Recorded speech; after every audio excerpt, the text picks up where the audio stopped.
YouTube channel पर आपका स्वागत है। और आज हम नए चैप्टर की शुरुआत कर रहे हैं, बंगाल के नवाब और अंग्रेज। हमने आपको पहले भी बताया था कि नवीन स्वायत्त राज्यों के उदय में बंगाल भी एक स्वायत्त राज्य के रूप में उदित हुआ था। लेकिन हमने वहाँ आपको ये भी बताया था कि बंगाल को हम तब पढ़ाएंगे जब बंगाल के नवाबों का अंग्रेज़ों से वर्चस्व के लिए संघर्ष होगा।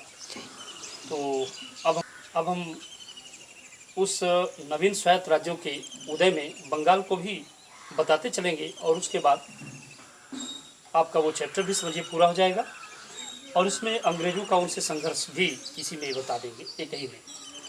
तो हम देखते हैं बंगाल के नवाब और अंग्रेज, इसमें स्वायत्त राज्य का उदय भी है। जैसे मुर्शीद कुली खां यहाँ के पहले नवाब होते हैं उत्तरवर्ती मुगल काल में, क्योंकि 1701 में औरंगजेब द्वारा यह बंगाल के दीवान बनाए गए। बंगाल में औरंगजेब द्वारा यह अपने हाथों अंतिम नियुक्ति थी। मुर्शीद कुली खां 1701 में औरंगजेब द्वारा बंगाल के दीवान बनाए गए, नवाब नहीं, ये पहले दीवान बना। और औरंगजेब के पोते अजीमुस्सान के कारण यह ढाका में नहीं रहता था, उसमें बंगाल की राजधानी होती थी ढाका, ये ढाका में नहीं रहता था बल्कि मुर्शिदाबाद में रहता था। मुर्शिदाबाद को मकसूदाबाद भी कहा जाता था। तो जो बंगाल का दीवान बना था औरंगजेब द्वारा 1701 में, 1717 में फारुखसियर ने इसे बंगाल का नवाब बना दिया। 1701 में दीवान बना, 1717 में फारुखसियर द्वारा बंगाल का नवाब बनाया गया। और मोहम्मद शाह रंगीला के शासनकाल में ये ऑटोनोमस हो गए, स्वायत्त हो गए। हम आपको पहले ही बता चुके हैं कि मोहम्मद शाह रंगीला के शासनकाल में ही ये बड़ी घटना घटी कि मुग़ल साम्राज्य का विघटन हुआ। तो जो हम आपको इसके पहले अवध, हैदराबाद या कर्नाटक, बंगाल, इसमें जाट, सिख यानी पंजाब, राजपूत, ये जो हम आपको पहले से बता चुके हैं, उसमें एक बंगाल भी था। और मोहम्मद शाह रंगीला के शासनकाल में जो स्वायत्त होने के राज्यों की प्रक्रिया आगे बढ़ी थी या मुग़ल साम्राज्य का जिसके फलस्वरूप विघटन हुआ था, उसमें से ये मुर्शीद कुली खां द्वारा स्थापित राज्य भी एक था। तो उत्तरवर्ती मुग़ल काल में मुग़लों से अलग होने वाला ये राज्य मुर्शीद कुली खां के द्वारा, मोहम्मद शाह रंगीला के शासनकाल में मुर्शीद कुली खां ऑटोनोमस हो गए, स्वायत्त हो गए।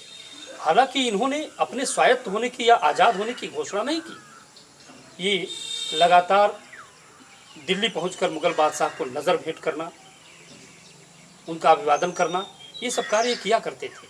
लेकिन बहुत बाद में चलकर उन्होंने लंबे समय तक बंगाल से दिल्ली को कोई नज़र भेंट नहीं किया, कोई उनकी खिदमतगारी नहीं की, कोई उनके दरबार में उपस्थित होकर के उनका अभिवादन नहीं किया। ये लंबे समय से ऐसा हुआ था। तो मोहम्मद शाह रंगीला के शासनकाल में ये ऑटोनोमस हुए, अपनी राजधानी ढाका से मुर्शिदाबाद यानी मकसूदाबाद स्थानांतरित की। हमने अभी थोड़ी देर पहले बताया कि औरंगजेब के पोते अजीमुस्सान से मतभेद के कारण ये बंगाल की उस समय की राजधानी यानी औरंगजेब के समय की राजधानी ढाका में नहीं रहते थे, बल्कि ढाका से ये थोड़ा दूर पहुंचकर एक मुर्शिदाबाद नामक नए नगर की स्थापना कर, जिसका एक नाम मकसूदाबाद भी था, वहाँ इन्होंने अपनी राजधानी बना ली थी। अब उत्तरवर्ती मुगलों के समय आज़ाद ही हो गए। ध्यान रहे 1713 में ये अपनी वर्चस्व स्थापित करना शुरू किए थे और 1727 ईस्वी में ये नहीं रहे। इनके बाद इनके दामाद 1727 से 1739 के बीच सत्ता में आते हैं। ये मुर्शीद कुली खां के दामाद थे। यह अपनी न्यायप्रियता के लिए बड़ा ही प्रसिद्ध थे, सुजाउद्दीन महोदय। इन्होंने अली वर्दी खां को बिहार का नायब सूबेदार बनाया।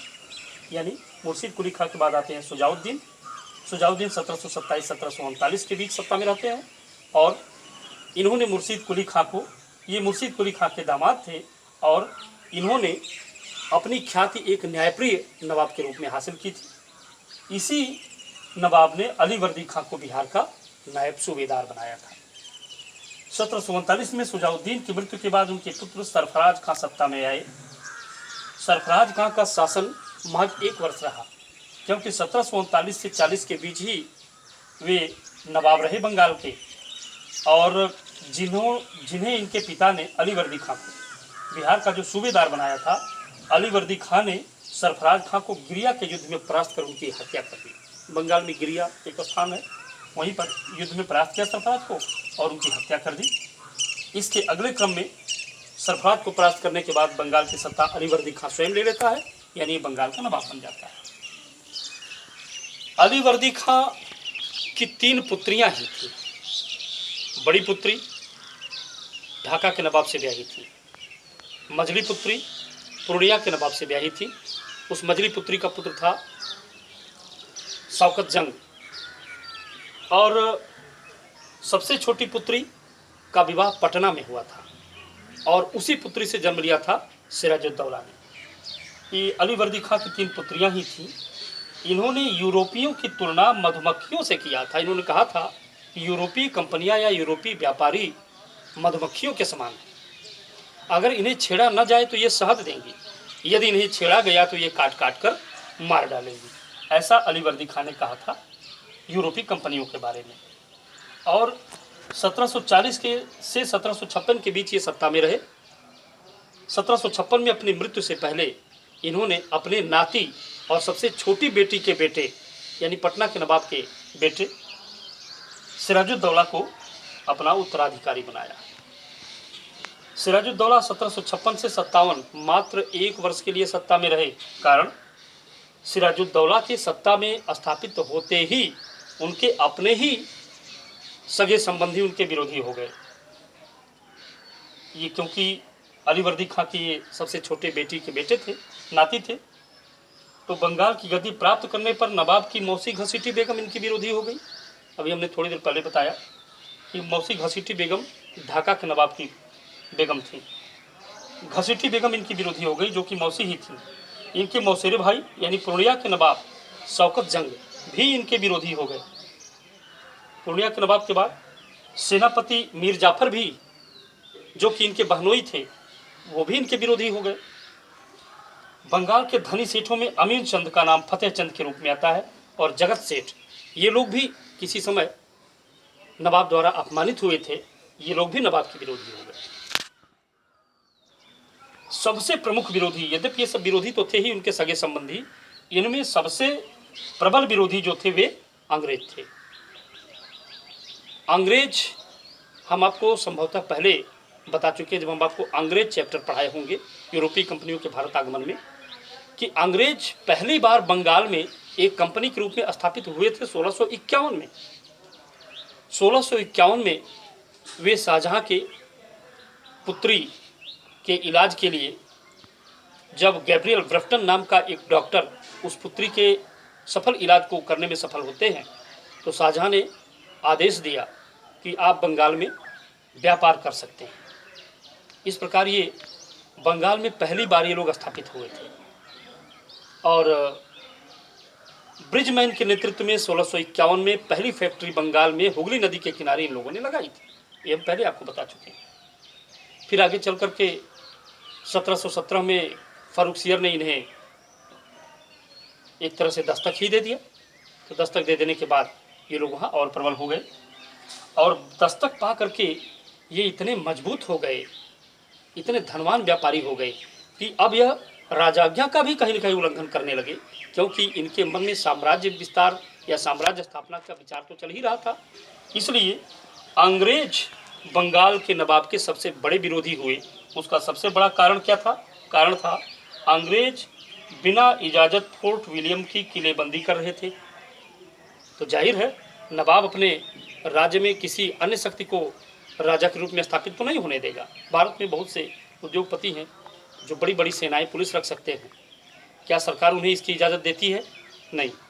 अगर उन्हें अपनी सुरक्षा की चिंता है तो सरकार से वे सुरक्षा की मांग करते हैं और सरकार उन्हें सुरक्षा देती है। वे स्वयं सेना नहीं बना सकते, वे स्वयं पुलिस नहीं बना सकते, ये काम सरकार का है। बस ऐसा ही कुछ उस समय था। अब फोर्ट विलियम की किलेबंदी करें आप नवाब के राज्य में, तो जाहिर है सिराजुद्दौला उसका विरोध करेंगे। तो सिराजुद्दौला इस चीज़ का विरोध किए थे, उनकी इजाज़त के बगैर अंग्रेज फोर्ट विलियम की किलेबंदी करते थे। दूसरी, अंग्रेज बंगाल में दस्तक का दुरुपयोग कर रहे थे। अभी दस्तक की चर्चा फिर हुई। दस्तक इन लोगों को 1717 में बंगाल के उस समय मिली थी जब 1717 में ये लोग एक प्रतिनिधि मंडल बनकर फारूक सियर के दरबार में गए थे। ये मैं आप लोगों को पूर्व में पढ़ा चुका हूँ। ये विरोध का सबसे बड़ा कारण था अंग्रेजों और नवाब के बीच। ध्यान रहे, अब हम देखते हैं कि नवाब और अंग्रेजों से संघर्ष क्यों हो गया। अंग्रेजों से जो अंतर्विरोध था, उस अंतर्विरोध के बाद नवाब और अंग्रेजों से संघर्ष हो गया। अभी जो हमने बताया कि इसका मूल कारण क्या था, इसका मूल कारण था नवाब के बार बार किलेबंदी रोकने और दस्तक का दुरुपयोग न करने का आदेश देने पर अंग्रेजों द्वारा जब इस आदेश की अवहेलना की गई तो नवाब ने कलकत्ता पर आक्रमण कर दिया और शीघ्र ही उसे जीत लिया। कलकत्ता का नाम नवाब ने अलीनगर रख दिया। फोर्ट विलियम को लगभग 5 दिन तक घेरे रहा और 5 दिन तक घेरे के बाद गवर्नर ड्रेक, जो उस समय फोर्ट विलियम के गवर्नर थे, तथा सेनापति का नाम होता था मिंचिन। एक गवर्नर ड्रेक और सेनापति मिंचिन, ये दोनों लोग हुगली नदी के किनारे, क्योंकि वहीं फोर्ट विलियम बना हुआ है, हुगली नदी के रास्ते ये लोग निकल भागे और ये लोग समुद्र के जो एक ज्वारग्रस्त द्वीप फुल्टा द्वीप भाग गए। जो कुछ लोग उसमें बचे उसमें हालवेल प्रमुख था। हालवेल ने कुछ अंग्रेज स्त्री पुरुषों के साथ नवाब की सेना के सामने आत्मसमर्पण कर दिया, जिन्हें फोर्ट विलियम के एक कमरे में नवाब ने बंद कर दिया और वहां से मुर्शिदाबाद लौट आए। यही घटना अंग्रेजों और नवाब के संघर्ष के बीच घटी थी। क्यों घटी? क्योंकि नवाब के आदेशों की अंग्रेजों ने बार बार अवहेलना किया। जब उन्होंने कहा किलेबंदी न करें तो किलेबंदी जारी रही, दस्तक का दुरुपयोग न करें तो दस्तक का दुरुपयोग जारी रहा। आखिरकार सरकार जब अपना आदेश लागू नहीं करवाएगी तो अंततः जो नहीं करेगा उसको दंड देगी और आखिरकार यही हुआ। कलकत्ता नवाब के कब्जे में गया, उसका नाम अलीनगर रखा गया और उसके बाद जो फोर्ट विलियम का भी पतन हो गया, गवर्नर ड्रेक और मिंचिन भाग खड़े हुए। हालवेल जो कि कुछ स्त्री पुरुषों के साथ वहाँ बचे थे, उन्होंने आत्मसमर्पण किया। वे फोर्ट विलियम के ही एक कमरे में बंद कर दिए गए। इसके बाद अगली घटना होती है अंग्रेजों द्वारा कलकत्ता की पुनः प्राप्ति और अलीनगर की संधि। ये दूसरी घटना है संघर्ष के दौरान। ध्यान रहे, कलकत्ता के पतन का समाचार जब मद्रास पहुंचा, क्यों? क्योंकि मद्रास ही उस समय अंग्रेजी बस्तियों का पूरे भारतवर्ष में मुख्यालय हुआ करता था।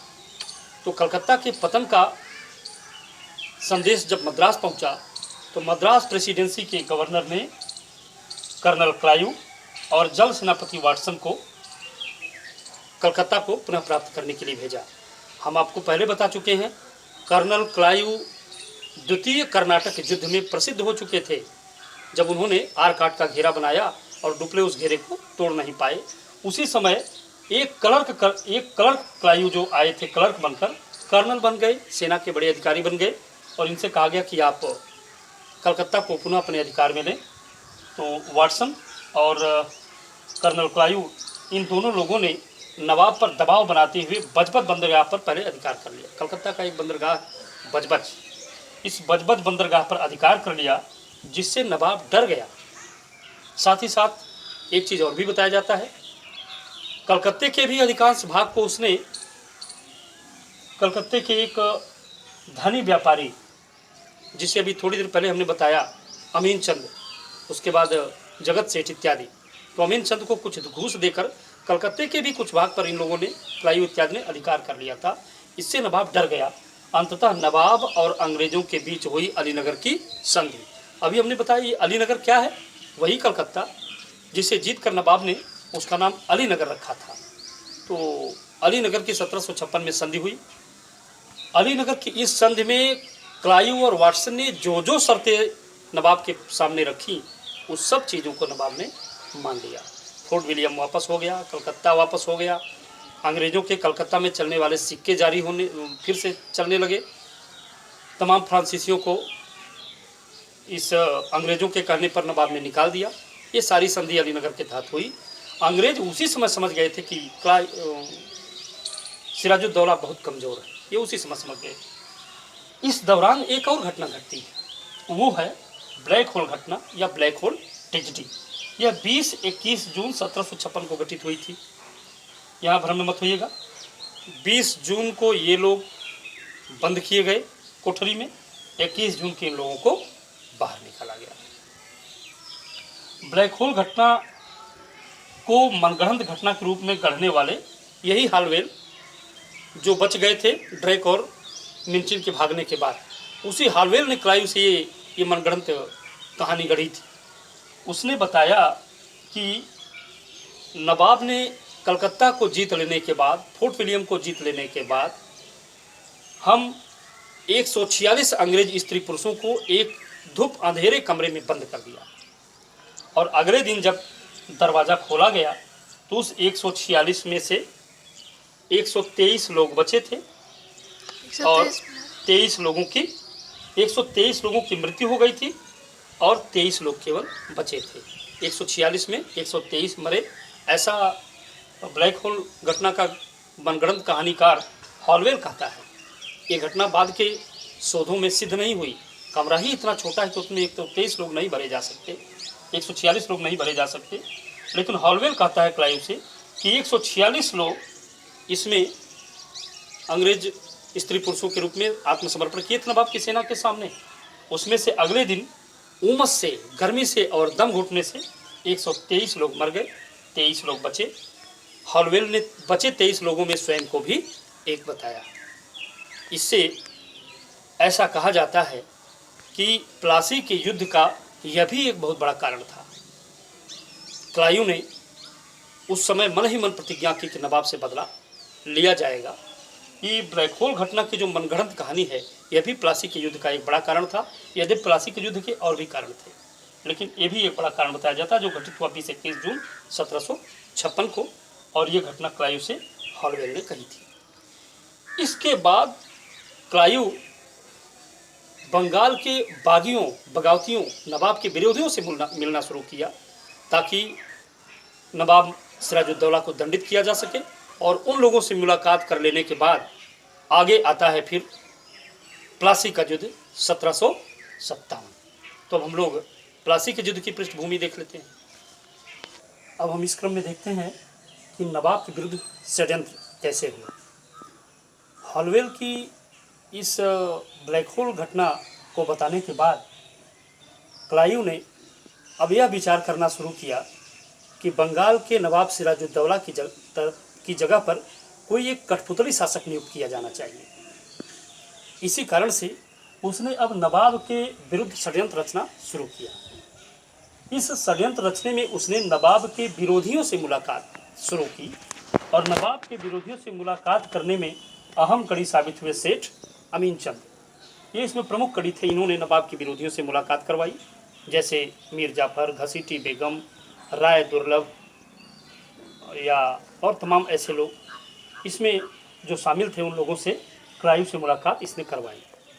ध्यान रहे, विरोधियों में सबसे महत्वपूर्ण साबित हुए नवाब के सेनापति मीर जाफर। ये नवाब का सेनापति था। अगर सेना में गद्दारी करवा देता तो आराम से ये लोग युद्ध जीत सकते थे, और यही क्लाइव ने चालाकी की। क्लाइव ने मीर जाफर को बंगाल का अगला नवाब बनाने का वादा कर युद्ध में सिराजुद्दौला से गद्दारी करने के लिए मीर जाफर को राजी कर लिया। उसने मीर जाफर से ये वादा किया कि आपको बंगाल का अगला नवाब बना दिया जाएगा, किंतु यदि नवाब से हुए युद्ध में हम लोग जीत जाएं तो जीतेंगे कैसे? सेनापति आप हैं, आप गद्दारी कीजिए, हम अंग्रेजों की जीत हो जाएगी, नवाब की हार हो जाएगी, हम लोग उसे मार डालेंगे और आपको बंगाल का अगला नवाब बना देंगे। बहरहाल इस मकसद में क्लाइव सफल रहा। इस पृष्ठभूमि में प्लासी का युद्ध हुआ। प्लासी के युद्ध की घटना एक अहम घटना है, एक युगांतरकारी घटना है, इसलिए इसकी डेट 23 जून 1757 याद रखा जाना चाहिए। प्लासी का युद्ध 23 जून 1757 में युद्ध हुआ। प्लासी भागीरथी नदी या गंगा नदी के किनारे बसा एक गांव है। यहीं पर नवाब की सेना और अंग्रेजों की सेना का आमना सामना एक आम की बगिया के आमने सामने हुआ। इस युद्ध में नवाब की तरफ से लड़ाई करते हुए लाल मोहन और मीर मर्दान नाम के 2 महत्वपूर्ण स्वामी भक्त सैनिक शहीद हुए। इन सब युद्धों के बावजूद, जबकि अंग्रेज लगातार वार पर वार नवाब की सेना पर कर रहे थे, और फिर भी मीर जाफर ने युद्ध का कोई आदेश नहीं दिया। इसीलिए मीर जाफर के विश्वासघात को भांपकर नवाब सिराजुद्दौला अपने महल की तरफ भागे, लेकिन मीर जाफर के एक पुत्र मीरन ने उनका पीछा किया और अपने एक सहयोगी मोहम्मद बेग द्वारा नवाब का कत्ल करवा दिया। और नवाब के कत्ल कर दिए जाने के बाद अंग्रेजों ने बिना विशेष प्रयास के प्लासी का युद्ध जीत लिया और अंग्रेजों ने जंग मैदान में ही मीर जाफर को बंगाल का नवाब घोषित कर दिया। अब यानी प्लासी के युद्ध के बाद बंगाल के अगले नवाब अंग्रेजों के कठपुतली मीर जाफर बनाए गए। मीर जाफर के दरबार में लियोस क्राफ्टन को नवाब के दरबार का रेजिडेंट नियुक्त किया गया। इस पर तमाम विद्वानों ने अपनी प्रतिक्रिया भी दी है। अब हम देख लेते हैं कि अगला जो घटनाक्रम इसमें होता है, यानी अब मीर जाफर के समय क्या घटना होती है। 1757 तो अंग्रेजों ने जीत लिया, अंग्रेजी राज्य की नींव डाल ही दी। ध्यान रहे, बंगाल में यह प्लासी का युद्ध इतना अधिक महत्वपूर्ण सिद्ध साबित हुआ कि यहाँ से अंग्रेजी राज्य की बंगाल में नींव पड़ती। यानी एक तरह से देखा जाए तो अब मध्यकालीन शासन का अंत हुआ, यानी कि एक तरह से जो इस्लामिक सत्ता स्थापित थी, वर्चस्व में थे, उन लोगों की जगह अब भारत में अंग्रेजी सत्ता की नींव पड़ी और उसने अपना एक आकार लेना शुरू किया, क्योंकि इन लोगों को भी अब वही रोग लग चुका था जो प्राचीन भारतीय राजाओं को या पूर्व मध्यकाल के भारतीय राजाओं को। ये लोग भी आपस में एक दूसरे से लड़ते झगड़ते, इसी का लाभ एक जगह से दूसरे जगह अंततः अंग्रेजों ने उठाया। दक्षिण भारत में वे बहुत कुछ जीत हो चुके थे फ्रांसीसियों से। अब उन्होंने बंगाल में अंग्रेजी राज्य की नींव डाली और बंगाल को अपना आधार बनाकर उन्होंने पूरे भारत पर कब्जा करना शुरू किया, क्योंकि कठपुतली शासक मीर जाफर तो बैठ ही चुका था। इसके बाद हम लोग अब नेक्स्ट वीडियो में मीर जाफर के समय की घटना और बक्सर का युद्ध इत्यादि देखेंगे और किस प्रकार देखेंगे कि अंग्रेज भारत में पूरी तरह जम गए। Thank you class.